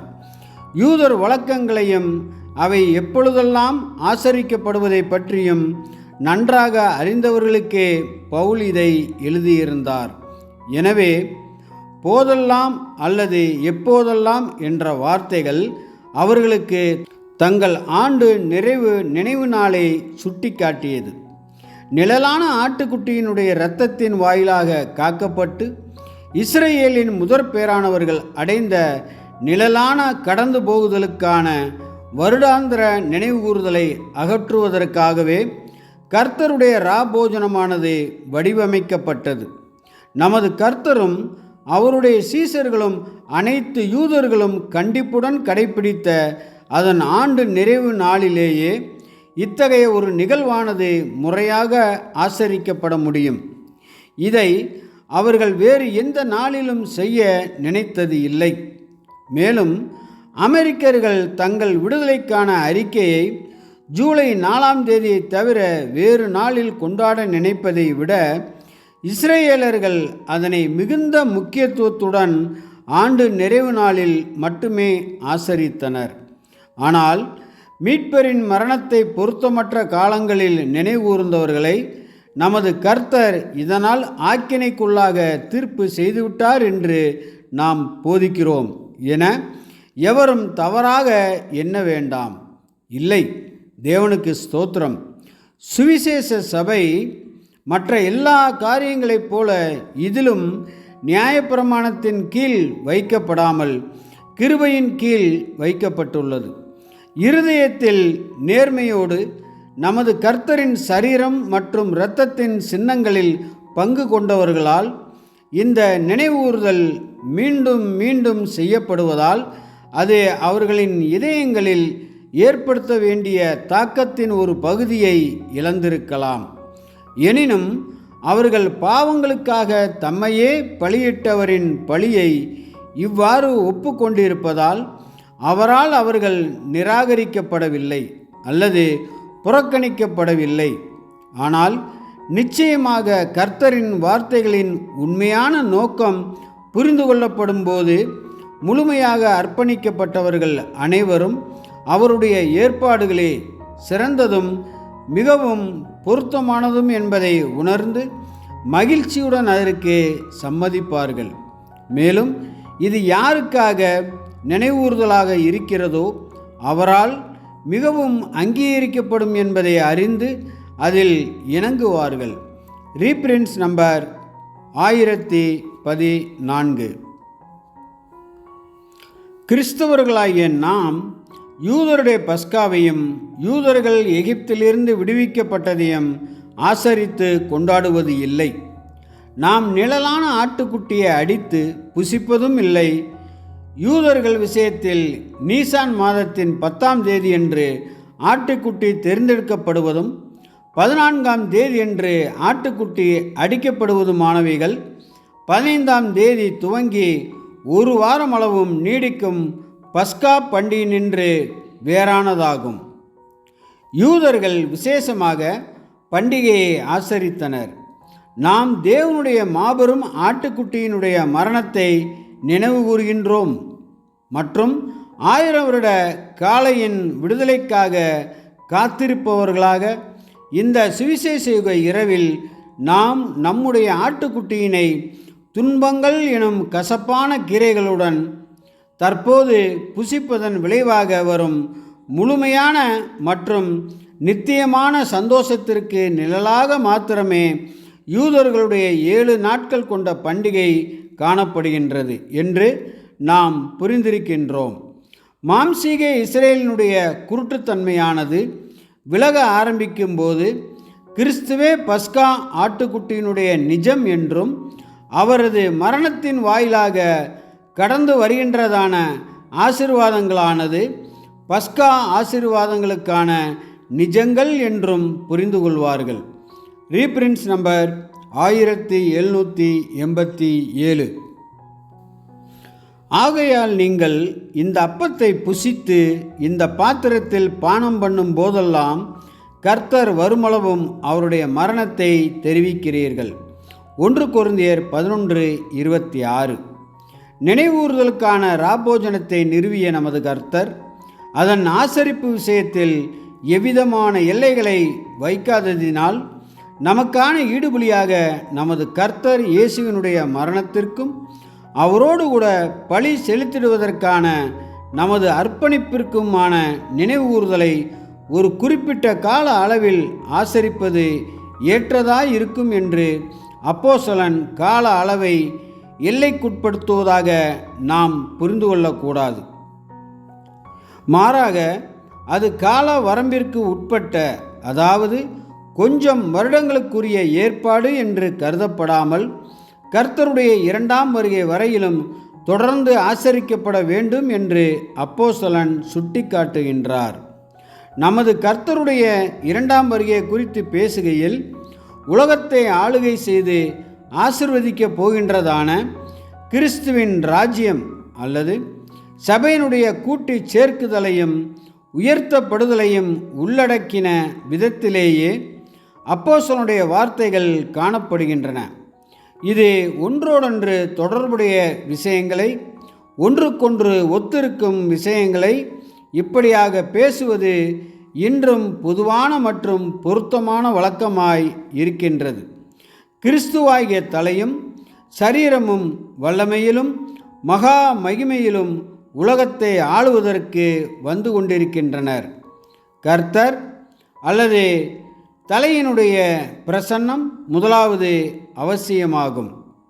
அடுத்து அவரது சரீரத்திலுள்ள நித்திரை அடைந்த அங்கத்தினர்களின் மறுரூபமடைதலும் உயிரோடு இருக்கும் அங்கத்தினர்களின் சலித்தெடுத்தலும் அவர்கள் படிப்படியாக அவரோடு கூட்டி சேர்க்கப்படுதலும் சம்பவிக்கும். ராஜா தம்முடைய மாபெரும் வல்லமையை 1878ஆம் வருடத்தில் செயல்படுத்த துவங்கின காலத்திலிருந்து ராஜ்யம் ஆரம்பித்து விட்டது என்று கருதப்படுகின்றதாய் இருப்பினும் வெளிப்படுத்துதல் 11:17 ராஜ்யத்தினுடைய கடைசி அங்கத்தினன் மறுரூபம் அடைவது அல்லது மகிமைப்படுத்தப்படுவது வரையில் அப்பமாகிய கிறிஸ்து எனும் தலை மற்றும் சரீரத்தினுடைய பிற்கப்படுதல் நிறைவடைவது வரையில் அது முழுமையாய் ஸ்தாபிக்கப்பட்டிருக்காது. ஓர் அங்கம் பாடுபடுகையில் சரீரம் பாடுபடுகின்றது. ஓர் அங்கத்தினன் மகிமையடையாமல் இருக்கையில் ராஜ்யமானது வல்லமையிலும் ஆளுகையிலும் முழுமையாய் வரவில்லை என்பதாகும்.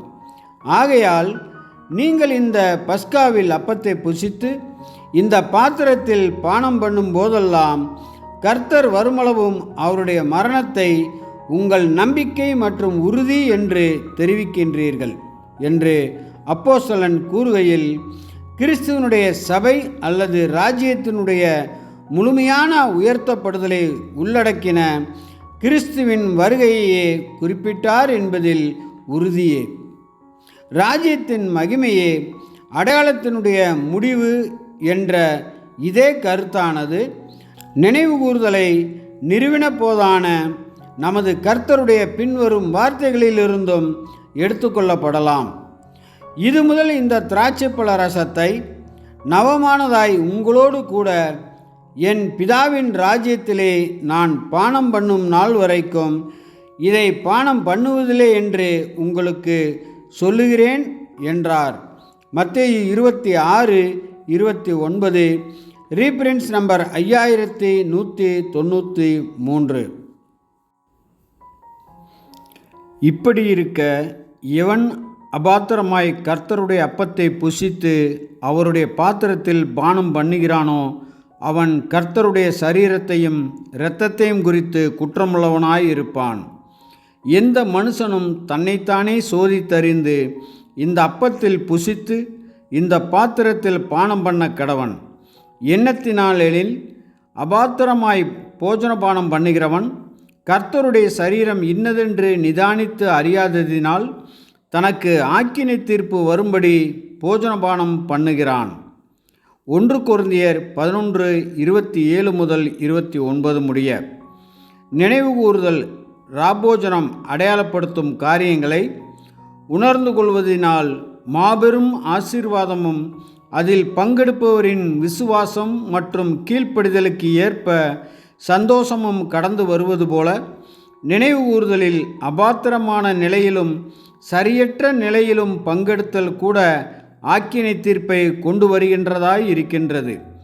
கர்த்தருக்கும் அவரது ஊழியத்திற்கென்றும் தங்களுடைய இருதயங்களை தங்களுடைய அனைத்தையும் அர்ப்பணிப்பதன் மூலமாக கர்த்தருடன் உறவிற்குள் வந்தவர்களே இதில் பங்கெடுக்க வேண்டுமே ஒழிய மற்றவர்கள் அல்ல. யார் தங்களை பாவிகள் என்றும் இரட்சகரை பாவங்களிலிருந்து தங்களை மீட்பவர் என்றும் இவர் மூலமாய் பிதாவினிடத்திற்கு வருபவர்களுடைய குறைவுகளை ஈடு செய்திடுவதற்கு இவருடைய புண்ணியங்கள் போதுமானவைகள் என்றும் அடையாளம் கண்டுகொள்கின்றனரோ இவர்களே இந்த அர்ப்பணிக்கப்பட்ட நிலைமைக்கு வர முடியுமே ஒழிய மற்றவர்கள் அல்ல. இப்படியானவர்களே மிகுந்த சந்தோஷத்துடன் இதில் பங்கெடுப்பவர்களாய் இருப்பார்கள். போதகருடைய பாடுகளை இவர்கள் நினைவுகூர்ந்து இந்த பாடுகளிலும் மற்றும் அவை தங்கள் இருதயங்களிலும் ஜீவியங்களிலும் கொண்டு வந்திட்டதான ஆசீர்வாதங்களிலும் கலிகூர்ந்திட வேண்டும். கிறிஸ்துவின் பழியின் புண்ணியங்களை தங்களுடையதாக்கி கொண்டவர்களும் தங்களுக்கான ஆசீர்வாதங்கள் அனைத்துமே அவர் மூலமே கிடைத்தது என்பதை முழுமையாக உணர்ந்தவர்களுமே அந்த தருணத்தில் திராட்சைப்பழ ரசத்தை பானம் பண்ண வேண்டுமே ஒழிய வேறு எவரும் அல்ல. தங்களுடையது அனைத்தையும் கர்த்தருக்கு கொடுத்து விட்டவர்களே பாத்திரத்தில் பானம் பண்ணிட வேண்டுமே ஒழிய வேறு எவரும் அல்ல. ஏனெனில் இதுவே பாத்திரத்தினுடைய அர்த்தமாயிருக்கின்றது. அது பாடுகளின் பாத்திரமாகும், மரணத்தின் பாத்திரமாகும், தேவனுடைய சித்தத்திற்கான முழுமையான ஒப்பு கொடுத்தலாகும். எந்த ஒரு காரணத்தை முன்னிட்டும் எவரும் இந்த வருடாந்திர ஸ்லாக்கியத்தினை புறக்கணித்திட வேண்டாம் என்று நாம் வலியுறுத்துகிறோம். இதை ஆசரிக்கும் விஷயத்தில் விசேஷித்த ஆசீர்வாதம் உள்ளது. நீங்கள் சோர்வடைந்திருக்கிறீர்களானால் போய் பிற்கப்பட்ட அப்பத்தில் பங்கெடுத்து உங்கள் நீதிமானாக்கப்படுதலை குறித்த புதிதான உணர்ந்து கொள்ளுதலையும் ஒரே அப்பத்தின் அவரது சபையின் அவரது சரீரத்தின் அங்கத்தினர்கள் என அவரோடு கூட பிற்கப்படுவதற்கான பழி செலுத்தப்படுவதற்கான உங்களது அர்ப்பணிப்பை குறித்த புதிதான உணர்ந்து கொள்ளுதலையும் கர்த்தரிடத்தில் கேளுங்கள். இப்படியாக ஏற்றுக்கொள்ளப்பட்டு உணர்ந்து கொள்ளப்படவில்லை எனில் நினைவூறுதலானது அர்த்தமற்றதாக அல்லது பாதகமானதாக காணப்படும் என்பதை நாம் மறக்காமல் இருப்போமாக. ஆனால் பாவங்களோ அனலற்ற தன்மைகளோ அபாத்திரன் என்ற உணர்வுகளோ நம்மை தடை செய்யாதிருப்பதாக.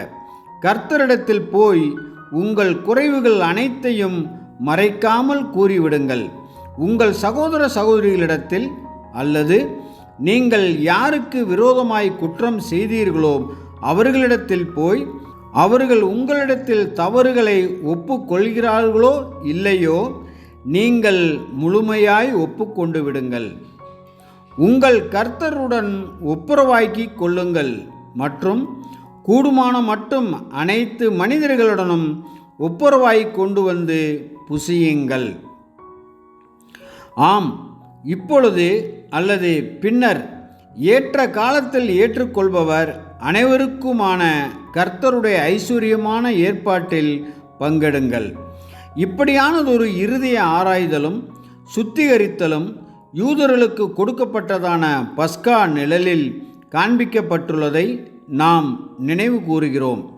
தங்கள் பஸ்கா ஆட்டுக்குட்டியினை புசிப்பதற்கென கூடிடுவதற்கு முன்னதாக புளிப்பான அல்லது அழுகி போனதான ஏதாயிலும் பொருட்கள், எலும்புகள், ரொட்டி துண்டுகள் காணப்படுகின்றதா என்று தங்களது குடியிருப்புகளில் எல்லாம் அவர்கள் தேடினார்கள். இவைகளெல்லாம் எரிக்கப்பட்டன, அழிக்கப்பட்டன. ஆகையால் நாமும் நிஜத்தை நிறைவேற்றி கோபம், பகைமை, சண்டை, துர்க்குணம் என்னும் பழைய புளித்த மாவை புறம்பே கழித்து போட வேண்டும். 1 கொரிந்தியர் 5:7-8. இவ்வகை பாவம் என்னும் புளிப்பானது எரிக்கப்படாமல் முற்றிலுமாக புறம்பே கழித்து போடப்பட முடியாது என்பதையும், அன்பு, பரம அன்பு, தேவ அன்பு மாத்திரமே இதை எரித்து போட முடியும் என்பதையும் நினைவில் கொண்டிருக்க வேண்டும். இந்த அன்பானது நம்முடைய இருதயங்களில் ஊற்றப்பட்டிருந்தால் இது எதிர்ப்பண்புடைய அனைத்தையும், அதாவது பொறாமை, பகைமை, புறங்கூறுதல் முதலானவைகள் அனைத்தையும் பட்சித்து போட்டுவிடும்.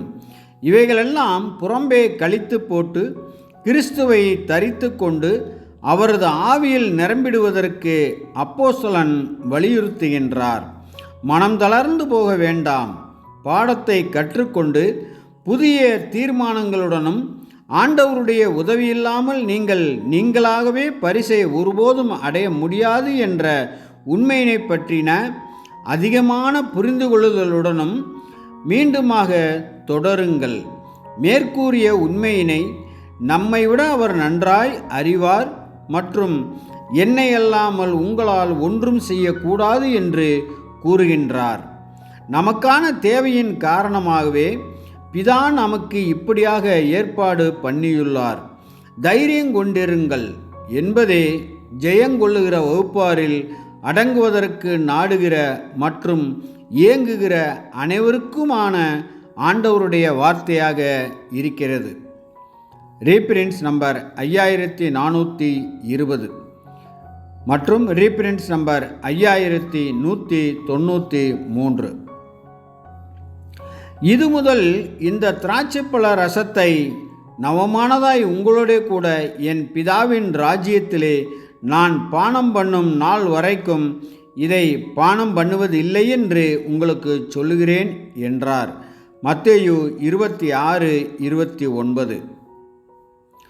நமது கர்த்தர் 2 பெரிய நாட்களை பாடுபடுகிற நாளையும் மற்றும் மகிமையின் நாளையும் வித்தியாசப்படுத்துகிறார். இந்த சுவிசேஷ யுகமானது பாடுபடுகிற நாளாய் காணப்படுகின்றது. 1000 வருட நாளானது மகிமையின் நாளாக காணப்படும் மற்றும் இது விசேஷமாக கிறிஸ்துவனுடைய நாள் என்று பேசப்படுகின்றது. இனி பாத்திரத்தில் பானம் பண்ணுவதில்லை என்று நமது கர்த்தர் குறிப்பிட்டார். அவர் பானம் பண்ணவும் இல்லை. அவரது வேலை பாத்திரத்தில் அவர் பானம் பண்ணுதலானது அடுத்த நாளில் கல்வாரியில் நிறைவேறினது. அங்கு அவர் பிதா தமக்கென ஊற்றின பாத்திரத்தில் பானம் பண்ணுதலை நிறைவேற்றி முடித்தார்.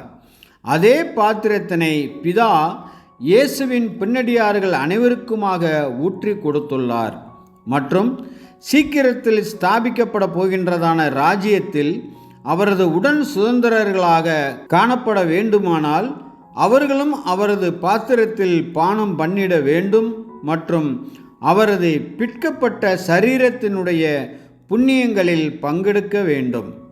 நமது கர்த்தர் இயேசுவுக்கான பூமிக்குரிய அனுபவங்களினுடைய விஷயத்தில் பிதா அவருக்கு ஒரு குறிப்பிட்ட பாதையை அமைத்து வைத்திருந்தார். இந்த பாதையானது பாடுகள் மற்றும் மரணம் எனும் அவருடைய பாத்திரமாக காணப்பட்டது. ஆனால் அவர் இந்த பாத்திரத்தில் உண்மையாய் பானம் பண்ணிட்ட பிற்பாடு அவருக்கு வித்தியாசமான வேறே பாத்திரம், வேறே அனுபவம், அதாவது கனம், மகிமை மற்றும் அழியாமை கொடுக்கப்படும் என்று பிதா அவருக்கு வாக்குத்தத்தம் பண்ணியிருந்தார். மேலும் அவருடைய பின்னடியார்கள் ஆவதற்கு விரும்புகிறவர்களுக்கும் இதே செய்தியை, அதாவது அவரோடு கூட பாடுபட்டார்களானால் அவரோடு கூட மரணம் எனும் அவரது பாத்திரத்தில் பானம் பண்ணினார்களானால் அப்போது அவர்கள் சந்தோஷமாகிய அவரது வருங்கால பாத்திரத்திலும் பங்கடைவார்கள் என்று இரட்சகர் முன்வைக்கத்தக்கதாக பிதா அவருக்கு அதிகாரம் அளித்தவர் ஆனார். ரீபிரின்ஸ் நம்பர் 5643 மற்றும் ரீபிரின்ஸ் நம்பர் 5542.